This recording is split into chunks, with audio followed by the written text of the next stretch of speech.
Hello दोस्तों, नमस्कार। और इस बार द हिमालयन आपके बीच बात करेगा बाजारवाद पर।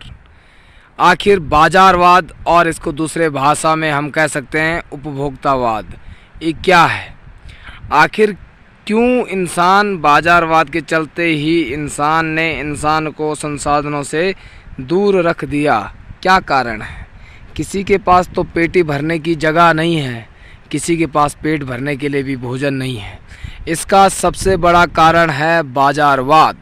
कहीं न कहीं वो मानसिकताएं जहां इंसान बस सोचता है कि अपना निजी स्वार्थ, और निजी स्वार्थ में इतना रम जाता है कि वो खुद को ही भूल जाते हैं और कहीं न कहीं वो दूसरे का हक भी बटोरने लग जाते हैं।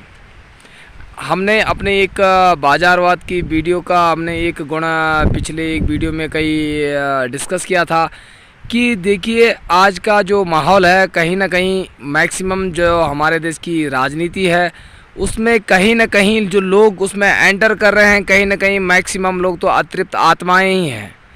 हमारे देश में कहीं ना कहीं या पूरे वर्ल्ड में देख लीजिए, मैक्सिमम जगह राजनीति में उतरना सिर्फ एक क्या माना गया है, सिर्फ माना गया है तो एक आय का जरिया। सेवा भाव तो उसमें दिखना तो अब धीरे धीरे लुप्त हो चुका है।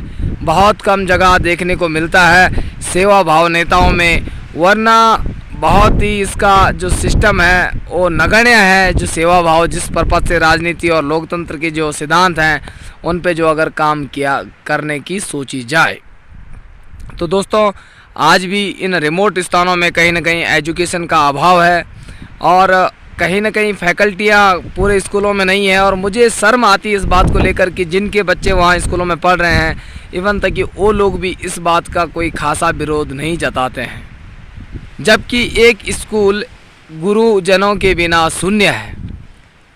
किस विद्यालय एक झरना है, विद्यालय एक ज्ञान का झरना है। मान लीजिए कोई इंसान वहाँ कूला करने जा रहा है, कोई झरने को देखने जा रहा है, कोई इंसान सिर्फ नहाने जा रहा है, पर लेकिन बहुत कम प्रतिशत में लोग होते हैं जो कहीं ना कहीं उसमें एक पॉजिटिविटी और जो वहाँ जल पीने जाते हैं, जो ज्ञान ग्रहण करने जाते हैं, जो कहीं ना कहीं तार्किक बुद्धि का विस्तार करते हैं। लेकिन कहीं ना कहीं एक छोटा सा ग्रुप पनप जाता है अनुशासन के अभाव में अलग अलग जगहों में, जो कहीं ना कहीं क्या हो जाता है उसमें दो चार पढ़ने वाले लोगों का भी जो है कहीं ना कहीं माहौल और जो आसपास का जो सिस्टम होता है वो गड़बड़ा जाता है। तो कहीं ना कहीं अनुशासन की जो किशोरावस्था तक एक खासा ज़रूरत होती है विद्यार्थी को, वो लोगों को उसका मांग करनी चाहिए।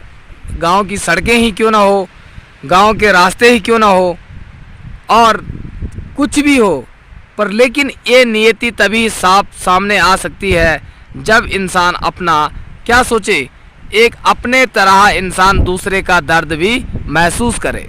क्योंकि एक शिक्षित इंसान ना ही खुद को दर्द देता है, ना ही दूसरे को इंसान को दर्द पहुंचाने की कोशिश करता है।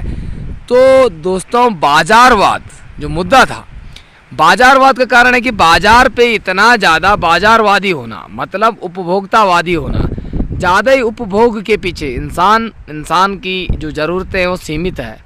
आज की डेट में मार्केटिंग का इतना विकास हुआ है कि मार्केटिंग है ही एक ऐसा ग्रंथ, विपणन जिसे कहते हैं, कि जो नीड क्रिएट करना सिखाता है, क्रिएटिंग नीड। और क्रिएटिंग नीड में अधिकतर क्या हो रहा है कि कुछ लोग अपने लिए आवश्यकता से ज़्यादा, किसी के पास पहनने के लिए कपड़ा तक नहीं है तो किसी के पास पहनने के लिए इतने वस्त्र हैं कि उनको पहन भी नहीं सकता, और सारा जीवन भी गुजर जाए तो तभी भी शायद उसमें क्या है कि कुछ बच जाए। तो कहीं ना कहीं ये बातें जो है अपना योगदान देने की कोशिश करें।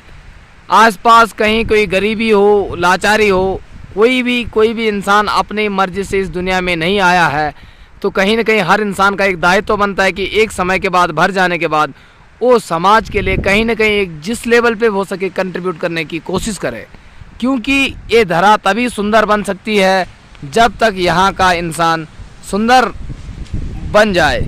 अगर यहाँ इंसान ही, क्योंकि इंसान से ही दुनिया है, अगर इंसान न रहे तो न जाने तो जानवर तो खैर अपने ज़िंदगी में जीते हैं, और आप देखते होंगे कि आखिर कुदरत के चलते जानवर भी कितने दिक्कतों में आ जाते हैं।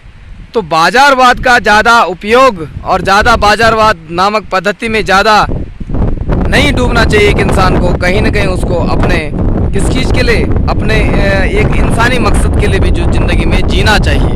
तो दोस्तों, ये बाजारवाद पे छोटा सा, और हो सके आने वाले समय में हम ऐसे छोटी छोटी जो कहीं ना कहीं सस्टेनेबल डेवलपमेंट जिसे कहते हैं, सतत पोषणीय विकास, जो विचारधारा है कि सब इंसान जो है एक अच्छा जीवन यापन कर सके, सभी लोगों को और आने वाली जो भावी पीढ़ियां हैं उनके लिए संसाधन बचे रहें, उसकी ज़रूरतों को ध्यान में रखते हुए हमें अपने काम को अंजाम देना होगा। तो दोस्तों, आज की गुफ्तगू में इतना ही। अगले अंक पर मिलेंगे किसी नए टॉपिक के साथ। तब तक के लिए नमस्कार, जय हिंद, जय भारत।